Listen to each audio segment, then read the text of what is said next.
Hello friends and students, let's study the song.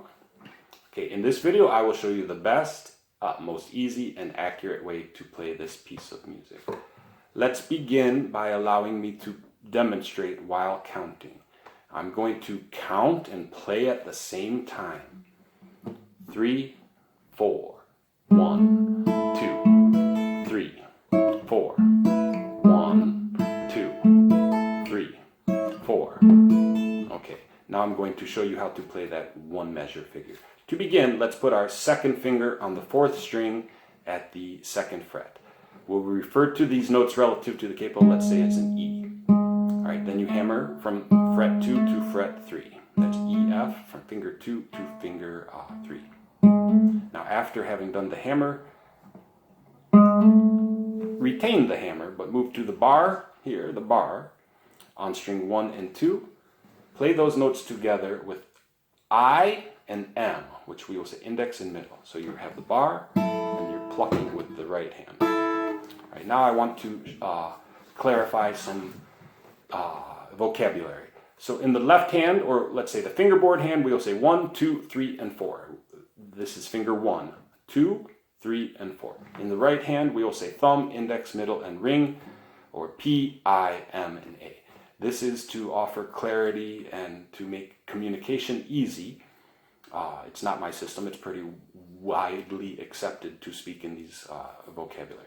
So what it does is it means when I say first finger, you know I'm talking about the fingerboard. And when I say right hand, you know I'm talking about, or excuse me, when I say index, you know I'm talking about the right hand.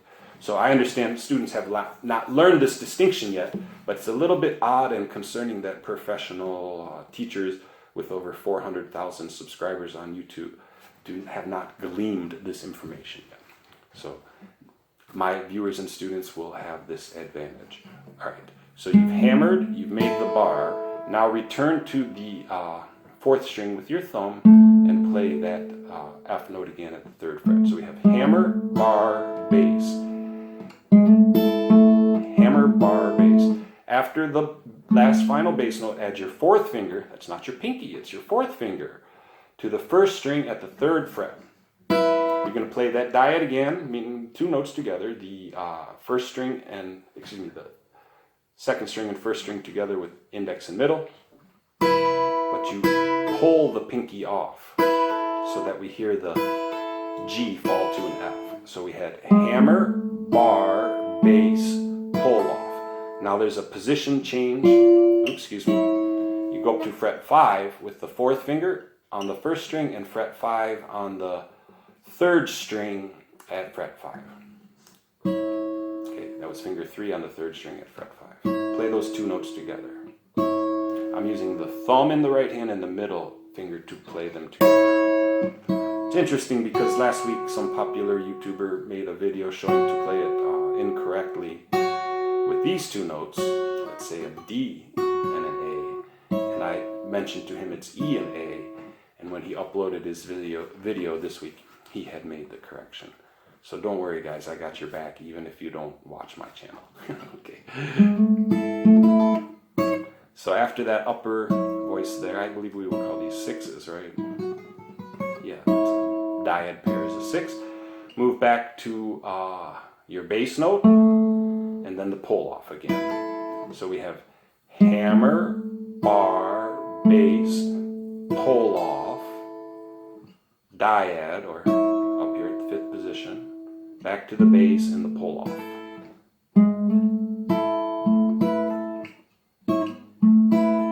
So that's one measure, okay? Do it twice. Now, I noticed that many of the other YouTubers, they don't include, they don't include standard notation, they don't include bar lines, they don't include key signatures, they don't include chord symbols, they don't include lyrics, they don't include melody. I do nothing for you. Well, I want to say that we're in the concert key of A. With the capo here, the first chord relative to the capo, we played that F. When they're doing all of this, your buddy can just play an F chord. Then you repeat that. Now the next chord in measure 3 is basically a C chord. Okay? It's not going to be a full C chord, but that's just, you'll see it in my notation as well as the rhythm and bar lines and chord symbols and all these things the other guys are leaving out. So, moving on to measure 3. Hammer again, but this time we're going to play the dyad on string 2 and 3. On string 2, you've prepared this first finger. Like I said, it's like a C chord. So you've got this first finger on string 2 at the first fret. You've done your hammer, and now in the right hand, you're going to pluck, let's say, string 2 and 3 together with the middle and index. So hammer, pluck. Okay? Back to your bass. But when you return to the bass, it's the second finger letter E. So we have hammer, pluck, E. Now we're going to pluck some upper voices. What I've done is put my fourth finger on the first string at the 3rd fret. I'm using ring and middle at this point to play those upper voices. Okay, so we have a dyad on the upper, then return to the interior 2 voices, meaning string 2 and 3 with the middle and index. If it gets a little confusing, don't worry, you will see the most accurate tabs written above, right? So we had hammer, pluck, return to the bass, pluck the upper voices, now return to plucking the interior voices. After that, we're going to play 3 voices on the top 3 strings with the ring, middle, and index respectively. So I'm going to play those top 3 voices 3 times. So it's very syncopated, meaning the rhythm is very interesting and intricate, but I will count to 4 and demonstrate this part slowly. 3, 4. 1, 2, 3, 4. Again, 1, 2, 3, 4. Okay. Now, the last part I think is a little easier.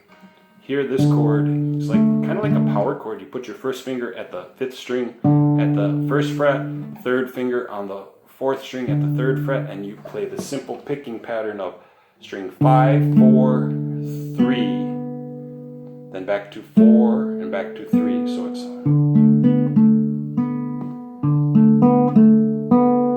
okay. I'm going to call that chord relative to the capo a B flat 6.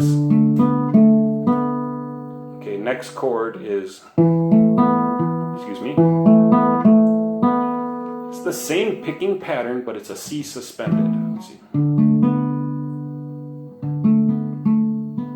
So for this last chord, I put my 3rd finger on string 5 at the 3rd fret and the 4th finger on string 4 at the 3rd fret.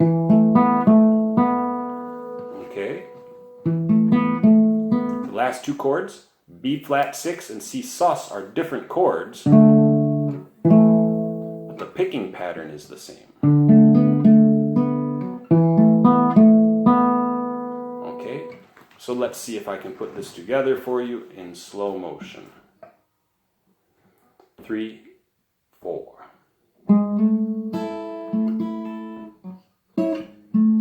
1, 2, 3, 4.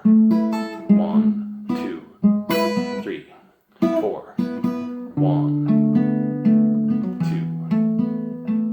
2. That's right. So, hopefully I have given you some good, clear advice on how to play this song more accurately.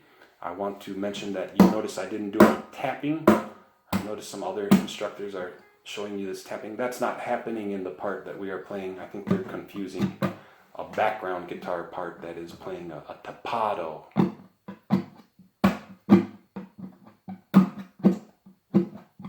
In the background. So I believe they are mistaken about that. So with these items, you will have the tools to study well and have fun.